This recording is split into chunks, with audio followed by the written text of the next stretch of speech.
Salut à tous et bienvenue sur la chaîne. Vous le savez, le 7 septembre, c'est le jour de la conférence de rentrée d'Apple.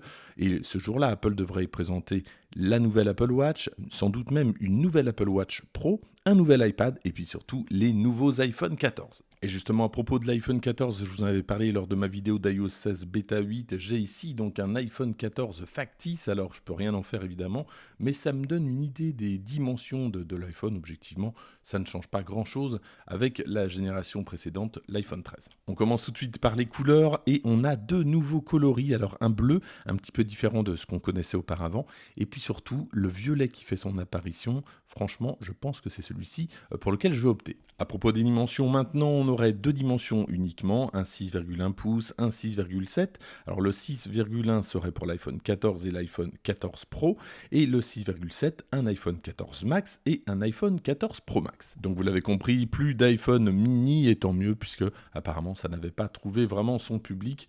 Personnellement, je trouve que pour le prix, valait mieux passer à la gamme au-dessus. Petite révolution cette année, c'est à propos du processeur et on aurait deux processeurs. L'A15 qui existe déjà sur l'iPhone 13 serait disponible sur l'iPhone 14 et l'iPhone 14 Max. Et puis on aura un nouveau processeur, le processeur A16, plus puissant évidemment, qui serait disponible uniquement sur les modèles Pro. Donc c'est un petit peu pour différencier un petit peu plus les deux modèles.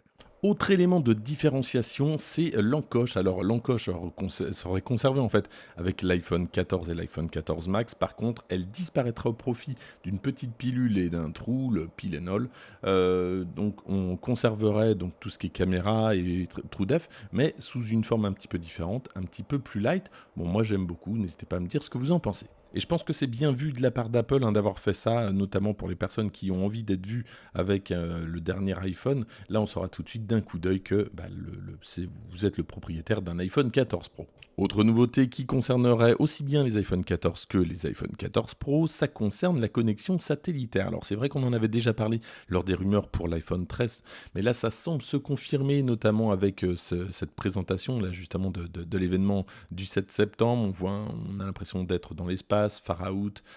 Ça peut faire aussi penser à l'espace. Donc pourquoi pas une connexion pour recevoir des appels, envoyer des messages avec le satellite. On le saura très prochainement. Un petit point maintenant sur la mémoire. On aurait toujours 6 Go. Par contre, on gagnerait en vitesse puisqu'on aurait de la LPDDR5 contre de la 4 pour la version précédente. C'est en gros 50% plus rapide. Et puis, autre grosse nouveauté, c'est le capteur photo. On passerait à un capteur de 48 mégapixels contre 16 actuellement, avec la possibilité de faire du pixel binning. On en a déjà parlé lors d'une vidéo précédente. Et puis, pour l'iPhone 14 Pro, on aurait enfin la possibilité de filmer en 8K. Autre nouveauté, alors peut-être plus anecdotique, quoique pour certains c'est très utile, c'est que l'aimant du MagSafe serait plus puissant que pour la version précédente. On aura également une puce 5G plus efficace, c'est-à-dire que ça sera moins gourmand pour la batterie, et ça c'est tant mieux.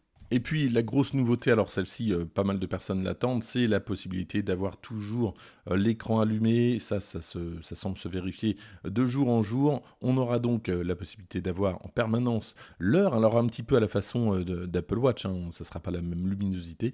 On aura également les widgets et notifications.